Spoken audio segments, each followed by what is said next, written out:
Hello viewers. So இந்த வீடியோவில் பார்த்தீங்கன்னா சக்தி திருமகன் படம் ஆர் பராசக்தி மூவி ரிவ்யூவை வெறும் 5 நிமிஷத்தில் பார்க்க போகிறோம்.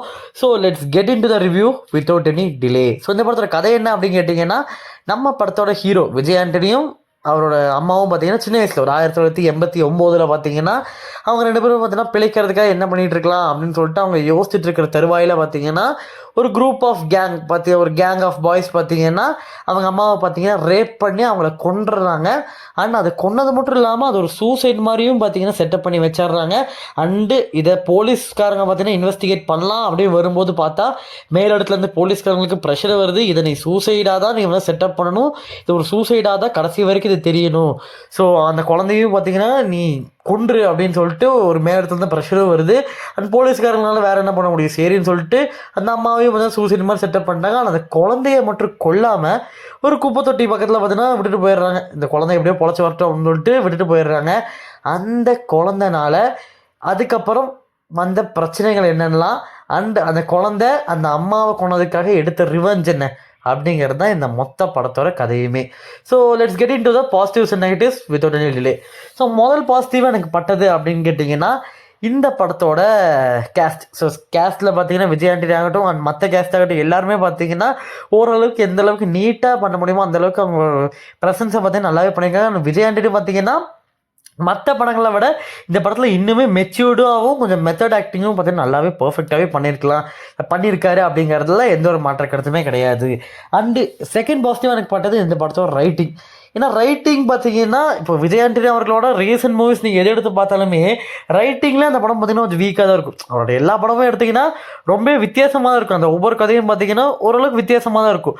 அது ஒன்லைனாக கேட்கும்போது வித்தியாசமாக இருக்கும். பட் உள்ளே நீங்கள் போனீங்கன்னா இன்டெப்த்தாக போனீங்கன்னா ரைட்டிங் பெருசாகவே இருக்காது. அந்த ரைட்டிங் பெருசாக இல்லாதனாலே அவரோட நிறைய படங்கள் பார்த்தீங்கன்னா ஃப்ளாப் ஆகிட்டே வந்துச்சு. ஆனால் இந்த படத்தில் அந்த ஒன்லைனுமே இன்ட்ரெஸ்டிங்காக இருக்குது. அண்ட் உள்ளே போகும்போது அந்த ரைட்டிங்குமே நல்லா இருக்குது. அந்த விதத்தில் பார்த்தீங்கன்னா அருண் அவர்களை பார்த்தீங்கன்னா பாராட்டலாம். அவர் பண்ண அந்த ரைட்டிங் ஆகட்டும் அண்ட் அவர் பண்ண அந்த டேரக்ஷன் அந்த விஷுவல் ஷார்ட்ஸ் எல்லாமே பார்த்தீங்கன்னா அருண் பிரபு பார்த்தீங்கன்னா கன்ஃபார்ம் பாராட்டே ஆகணும். அண்ட் ரொம்ப நாள் கழிச்சு ஒரு ரைட்டிங்கில் ஒரு பர்ஃபெக்டான ஒரு ஃபிலிமை பார்த்தீங்கன்னா பார்த்த மாதிரி எனக்கு பார்த்தீங்கன்னா இருந்துச்சு. அண்ட் இந்த படத்தோட இது பார்த்தீங்கன்னா ஒரு டெக்னிக்கலி சவுண்ட் ஃபிலிமா அப்படிங்கன்னா yes it's technically sound film. இதோட சினிமோட்டோகிராஃபி பார்த்தீங்கன்னா பக்காவாக இருந்துச்சு.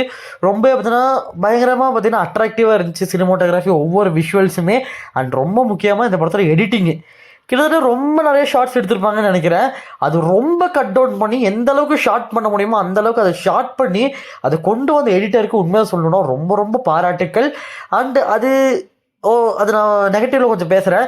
பட் அது எந்த அளவுக்கு கட் டவுன் பண்ணி எந்த அளவுக்கு அது ஷார்ட் டவுன் பண்ணி கொண்டு வர முடியுமோ அது கொண்டு வந்த எடிட்டருக்கு சொன்னோன்னா மிகப்பெரிய பாராட்டு தெரிவிக்கிறேன்.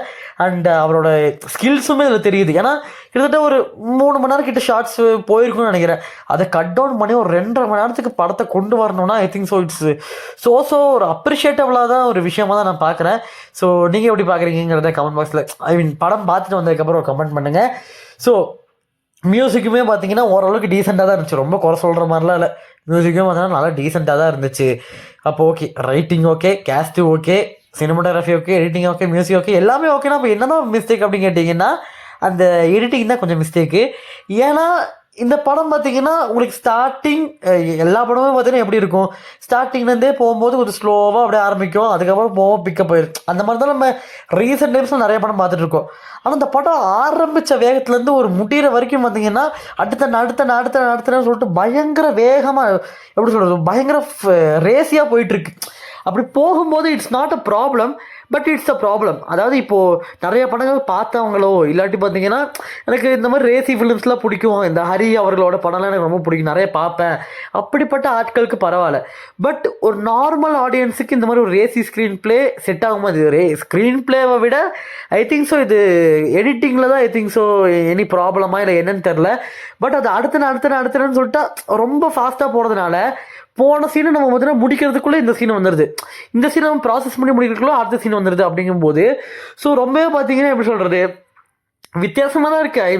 நான் அதில் எந்த ஒரு மாற்ற கருத்துமே கிடையாது. பட் இது சில பேர்த்துக்கு ஒரு நெகட்டிவாக இருக்குது. இட்ஸ் அ சப்ஜெக்டிவ் விஷயம் தான். ஸோ சில பேர்த்துக்கு இது ஒரு வேளை நெகட்டிவாக இருக்கலாம் அப்படிங்கிறதுல எந்த ஒரு மாற்ற கருத்துமே கிடையாது. ஸோ ஓவரால் இந்த படம் எப்படி இருக்குது அப்படின்னு கேட்டிங்கன்னா விஜய் ஆண்டனி அவர்களோட 25வது படம் ஒரு மிகப்பெரிய ஒரு பிளாக் பஸ்டர் அண்ட் பிச்சைக்காரனுக்கு அப்புறம் ஒரு மிகப்பெரிய பிளாக் பஸ்டர் அவருக்கு வருது. எஸ் நீங்கள் கேட்கலாம் அந்த படம் இப்படி இந்த படம் இப்படி. அந்த படத்துலலாம் பார்த்தீங்கன்னா நான் முன்னாடி சொன்ன மாதிரி தான் ரைட்டிங் ஒன்லைன் நல்லா இருந்தாலுமே ரைட்டிங்கில் சில மிஸ்டேக் இருக்கும். ஆனால் இந்த படத்தில் எந்த ஒரு மிஸ்டேக்குமே கிடையாது. அண்ட் அதுவுமே ஒரு மிஸ்டேக் கிடையாது. அது நிறைய பேருக்கு பிடிக்கலாம், நிறைய பேருக்கு பிடிக்காமலும் இருக்கலாம். எனக்கு அது லைட்டாக தோணுச்சு அப்படிங்கிறதான் சொன்னேன். மற்றபடி இந்த படத்தில் எந்த ஒரு மிஸ்டேக்குமே கிடையாது. விஜய் ஆண்டனிக்கு ஒரு நல்ல ஒரு பெஸ்ட் கம்பேக் அப்படின்னு நீங்கள் தாராளமாகவே சொல்லலாம். சரி, இந்த படத்துக்கு தி கிரேட் கோலியோட ரேட்டிங் எவ்வளோ அப்படின்னு கேட்டிங்கன்னா 5/5. ரொம்ப நாள் கழிச்சு 5/5 தரேன்னு நினைக்கிறேன். ஸோ தலைவன் Vijay Antony is comeback daddy. So next வீடியோவில் நம்ம சந்திக்கலாம். நன்றி, வணக்கம்.